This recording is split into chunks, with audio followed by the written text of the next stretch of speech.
Ito. Ay, gago. Hindi yung presyo. For today's video ay mamimili si Colleen ngayon ng mga gamit niya sa kanyang swimming. Ganito yung pins ni Colleen. So pinabibili siya ng mas maliit. Ito siguro. Yung ganito mas maliit. Ito kasi malaki palikpik niyan eh. Eh kilid yan sa'yo.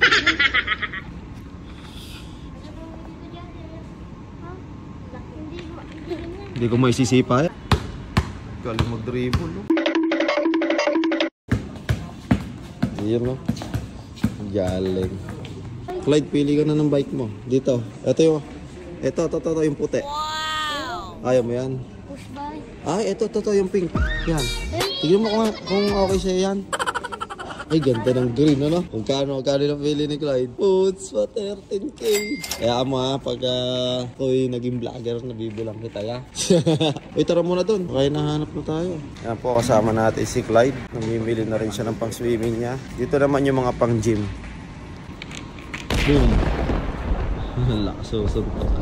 Eh, mura ng gloves dito. Puts pa, ganda. Pili ka dito, ayun. Dito, ayaw mo to? Baka may kasya sa'yo din eh. Sports bro to, tingnan mo. Ha? Ay, na mo naman. Ikaw na nga nililibre, ayaw pa mo. Boom, boom, boom, boom. Ginawa mong ano ah. Shoot mo, shoot. Oh, boom, patay ka dyan. Okay na, solid na solid. Ganda. Ay, mukhang maganda yung gray. Ay, kaso. Ganda rin pa.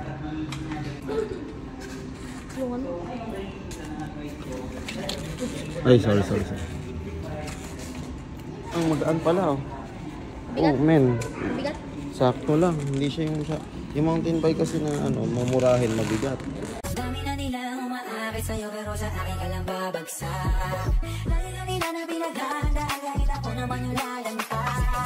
Ang tagal mo na dyan sa marinda. So kada padjak, tsaka palang magsiship? Yes po. So kada click dito, yan, ay yung click. Then pag pinadyak mo, dun mo siya lilipat. And then click, ayun po. So isang click lang dapat po kada padjak, ayun po. Okay.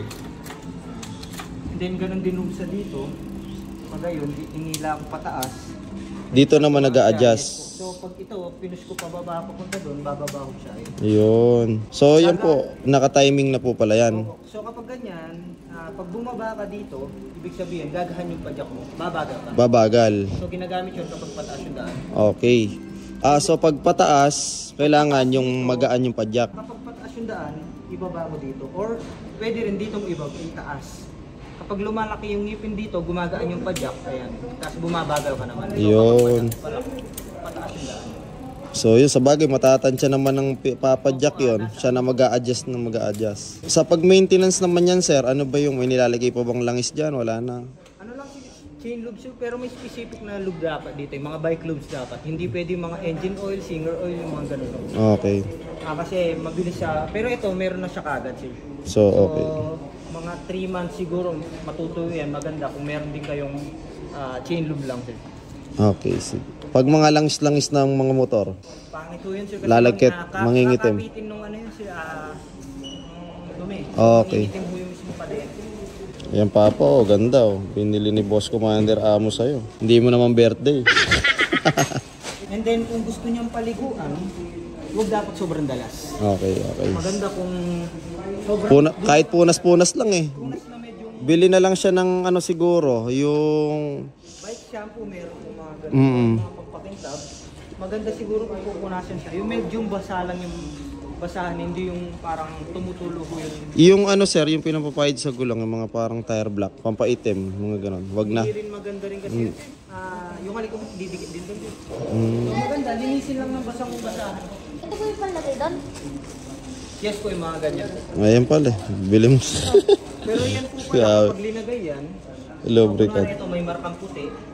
Pag ganun ho yung paglagay, ayan. Tapos ginaganyan lang ho. Okay. Then pinipress lang ganun. And then, pabayaan nyo siyang parang sipsipin yung mga 10 minutes. Then punasan nyo ng konting basahan. Para walang excess. Okay. Warranty niyan sir, meron?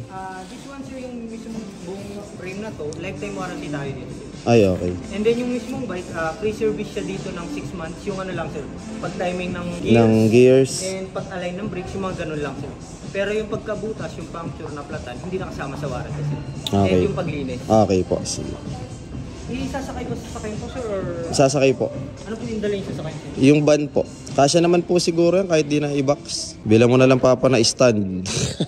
May nabibili naman sigurong murang stand eh. Meron No? naman ho. And kung gusto niyang i-stand yung bike, dapat tumatama ito.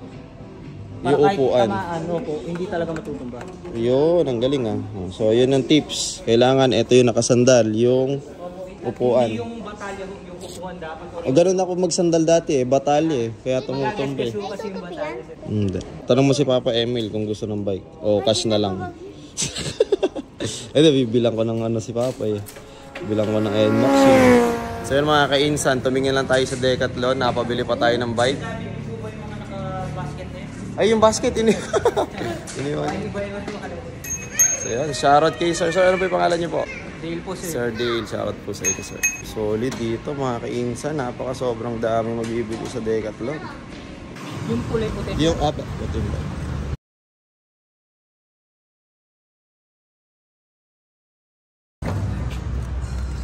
Yun. Inipit. Isang sumaporta na lang hawak siguro sir para hindi baka biglang kumampas doon. Salamat sir. Okay, pili na kayo ng candy. Tingnan ko yung ngipin mo.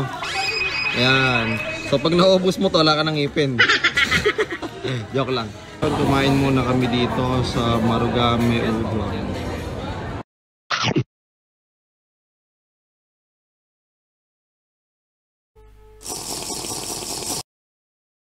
Wow! Chapel! Siyempre, magpipicture ang dalawa. Tuwang-tuwa nga sila nang nakakita ng helicopter. Ang tawag dyan ay UH-H1 UA. The Philippine Air Force received 75 US from the US government under the RPUS Military Assistance Program. Solid. Okay, picture muna kayo. Picture. Okay, one. Ayan, ganyan, pose. Nagpicturean na nga rin sila dito. Oh, tingnan na. Tingin kayo mga kainsan. Ayan po, lumilipad po yan, no? May hineti po yan. Ayun na. Grabe, oh. Battery, ano? Oh, see? Di ba? Pan.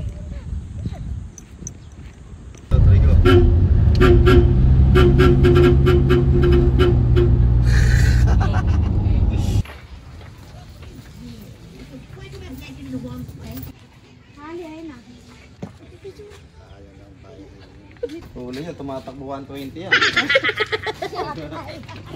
Akala maganda, simplang na. Oh, parehas lang. Abot ko to eh, oh. Wow! Nakataas pa yung bangko. Nakataas pa. 5'4 lang ako. Oh. Nakataas pa yung bangko. Hawakan mo Clyde, nga. Pa, 16K to. Ay, gago. Hindi yung presyo. Diniretso mo ah. May bababaan mo bangkuan. Napakataas pala, ano? Hindi, isasagad ko yung upuan. Testing. Lagay pala sa akin ngayon. Ano pala to eh? ST100. Tumatakbo to 100. Eh, may shock ko. 100, 120. Ito yung adjustment niya. Ituturo ko Ano pa. nga? Hindi nga. Parang motor. Kunyari, ayan, nasa 1, mabagal, papabilis ng pabilis. O, sakyan mo. Yan daw yung pa-Father's Day. Ayun eh, pa-surprise pa yan, no? So, ito yung ginagamit ni Papa na bike. Kaya, walang preno. Lahat wala na eh. Kulang na lang, mawala yung gulong eh. Kahit ano masasabi mo? Ganda.